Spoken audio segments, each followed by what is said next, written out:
Abortion laws are ultimately an issue of practical and empirical reality. Um, Laws, I think, are based in practical, empirical, measurable things. Every law I'm aware of, everything I look at when I read laws, it's based on things that we can measure. It's based on ways to determine an action or to determine a harm, and how we measure that and how we enforce it. Um, so abortion, I don't think should be any different. The entire impetus for this anti-abortion law is a belief that the life begins at pick an arbitrary point, and I don't see the measurable. That's not a testable conclusion. There's not a measurable point where you can say it is life, it isn't life, if that even matters. Whereas there's tons of empirical reasons that we can point to, that we know this will happen when we ban abortion. Women will die. There's also all kinds of, even if the women aren't dying, all kinds of physiological, psychological, financial, and many other impacts that these women and then the later children will have to suffer through, let alone whether or not their lives will be any good, whether or not they'll have access to food, education, clothing, all very important things. Yeah, I don't know if you have this in your notes, but it's worth pointing out at this juncture too that there's also the problem that the same organizations and people who advocate for pro-life also consistently vote to defund programs that would help these mothers and the children that they have as a result of the laws that make them have the children. Consistently, they do this. And I think it also works under this belief that just having the child is inherently a good thing, that just there being more children is somehow inherently good, and I just don't know that there's any evidence for that. Mm-hmm. I think me personally, like not being murdered as a living being now, yes, that's inherently good, but having thousands more children who are suffering, I just don't know if that's beneficial.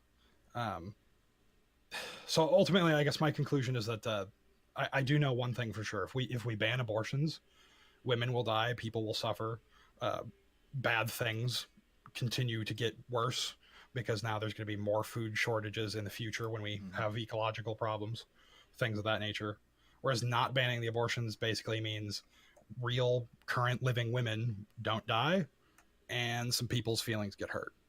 I think we just shouldn't, regardless of other considerations, we shouldn't base our laws on untestable, puritanical, theological beliefs. I think it's worthwhile to for us to repeat ourselves in a certain sense and reiterate that we don't buy that the argument for pro-life is a good faith argument to begin with. It comes from a place where we know that what's actually at stake is the theological belief that men should have control. It's a power game. It's the idea they know that if women have control over their reproductive rights, that it's bad for white male hegemony in general. And one way that they strike out and try and prevent that from becoming a reality is by attacking the reproductive rights of women.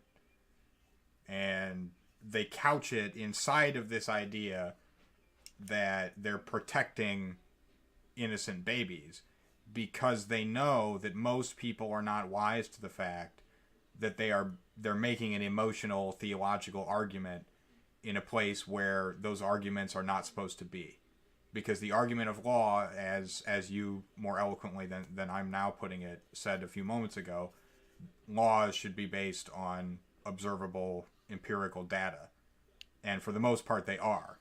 This is just an instance where the separation of church and state is obviously breaking down, and the old desires of the Christians to exert their Christo-fascist doctrines on the country it's reemerging in a way that is really frightening, and so that's why we keep making videos trying to articulate why these laws should be opposed from a variety of different